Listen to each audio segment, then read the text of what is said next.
Hi, welcome to the first in a series of short clips that's giving you some ideas on how you can work on fitness with your dogs at home without needing to have all the specialist equipment that you might see people like myself using.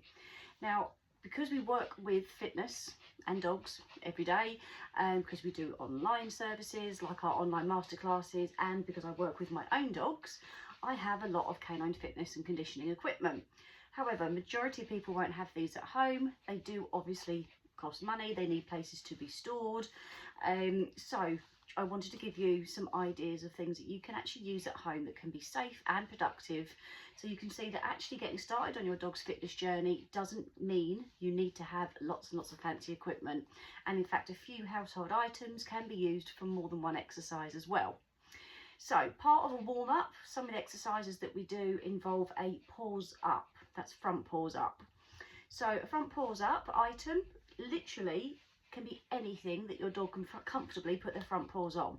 So it depends on the size of your dog. I've got 3 smaller size dogs, so obviously I err on the side of caution. Hey Pepper. But even if you're starting out on your journey with a taller dog, having a smaller item at the start actually isn't a bad thing, because you want your dogs to gain confidence, get an idea of what they're doing with their feet, get a feel for what they're doing with their body, what muscles they're using, where they're spreading their weight. So actually they don't need an item that's really tall when they're getting started. Okay, so paws up items, a couple of things that you might have, you might not. One would be something like a block like this. Now this is a yoga block. You can also get garden kneeling pads. Some of them will be a little bit thinner than this, but this makes for a really good paws up item because it's designed to be not particularly slippery. It's got some weight behind it, so it supports your dog, but it's not overly heavy. And if you've already got one, chances are you're possibly using it for yoga or gardening, or your intention is that you will at least. So if I show you how we would use, go Ripley straight in there.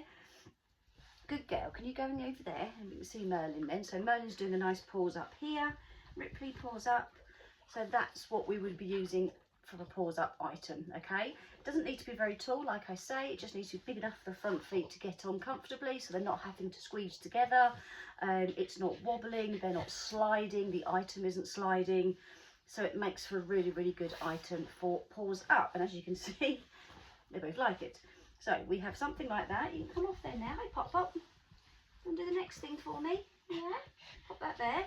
Now, boxes can be quite good, but please bear in mind, we want our dogs to not slip about. And what I mean is, so this is foil covered, as you can probably see.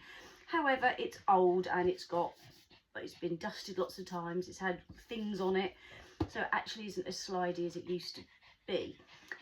But if you were using a box, it might be a shoe box, it could be something that you've had, something delivered in.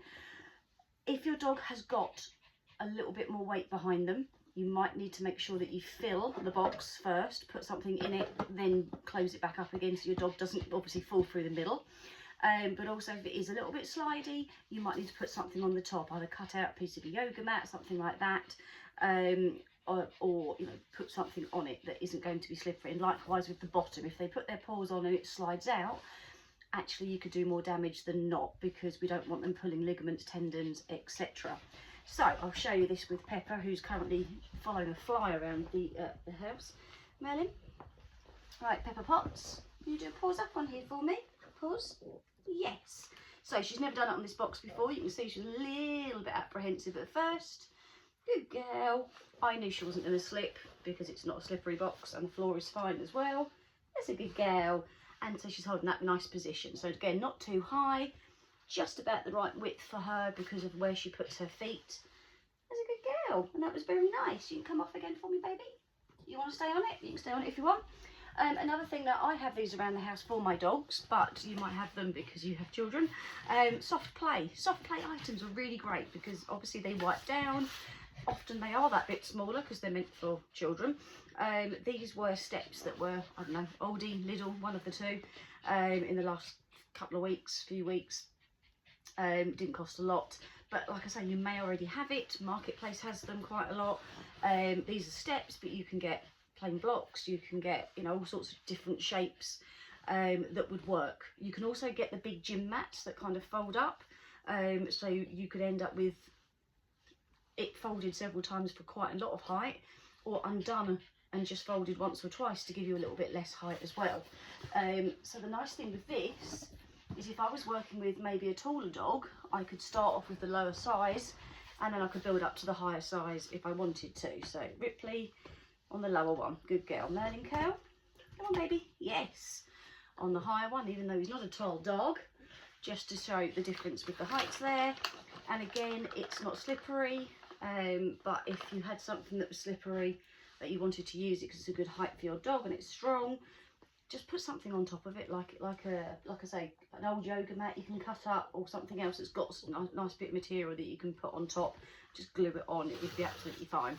So that should hopefully give you a bit of an idea. Now, depending on where you're working, if you're outside, it might be that you could use maybe a piece of wood. Check out if it's got splinters in or nails in.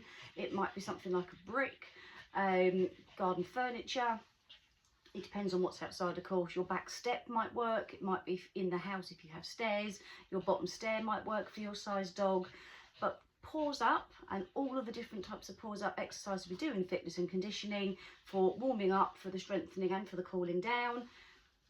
There are so many things that you can use. You do not need to go and buy something specific for it.